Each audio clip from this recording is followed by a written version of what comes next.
Russia unveils huge rearmament drive. The Kremlin has unveiled the biggest rearmament program since the fall of the Soviet Union, saying it intends to buy 600 new planes, 100 new ships, and 1,000 new helicopters within the next decade. The ambitious overhaul will cost the equivalent of $652 billion and comes at a time when other countries around the world such as Britain are cutting their defense spending to try to balance their national budgets. But with oil prices rising, Russia, the world's biggest energy exporter, feels confident it can afford to upgrade its dilapidated Soviet-era military, and believes it urgently needs to do so in order to confirm its self-proclaimed status as a major world power. Vladimir Popovkin, Russia's deputy defense minister, said the rearmament program would be sweeping. The main task is the modernization of the armed forces, he said. 19 trillion rubles, 406 billion will be allocated for this. We are not interested in purchasing any foreign weapons or military equipment.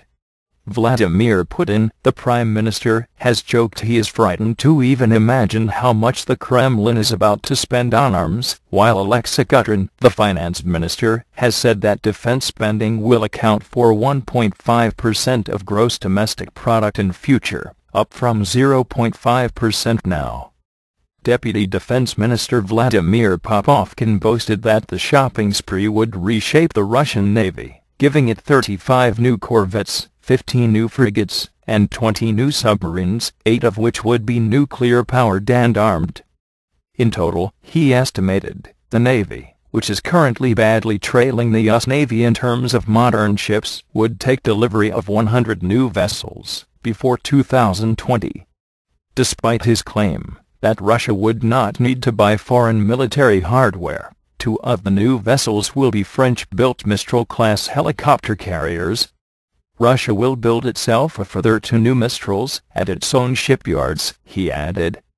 The sale of the ships by France is controversial among some of Russia's neighbors such as the Baltic states and Georgia, as the giant ships can carry 16 helicopters and dozens of armored vehicles, giving Russia the ability to quickly land hundreds of troops on foreign soil.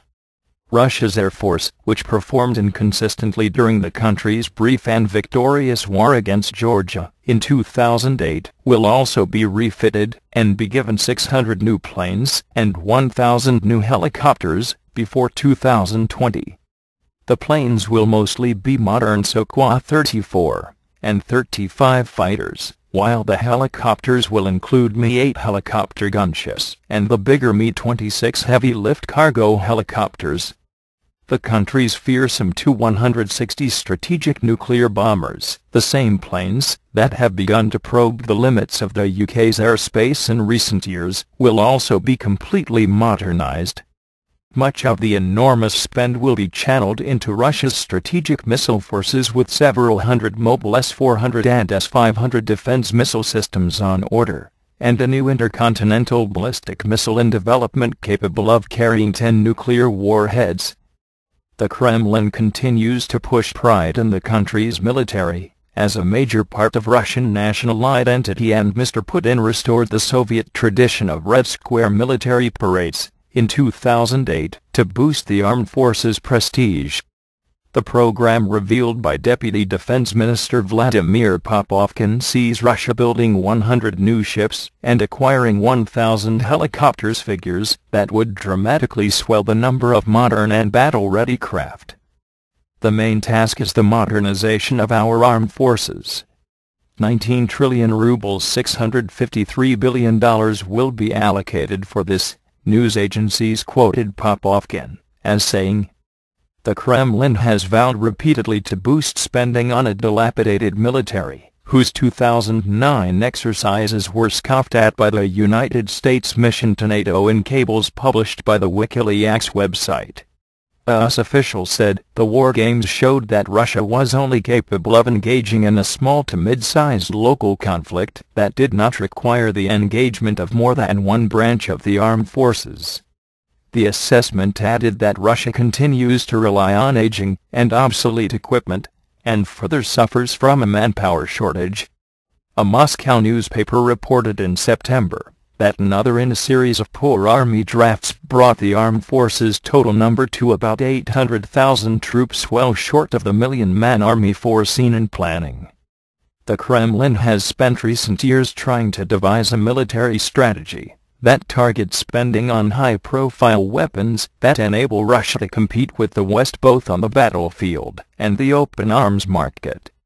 The strategy announced Thursday sees Russia funneling much of its resources on nuclear submarines and next-generation anti-missiles defenses to replace the already popular S-300 system that has been sought by nations such as Iran. It envisions the nuclear submarines equipped with a new generation of ballistic missiles and supported by highly maneuverable frigates and other small destroyers.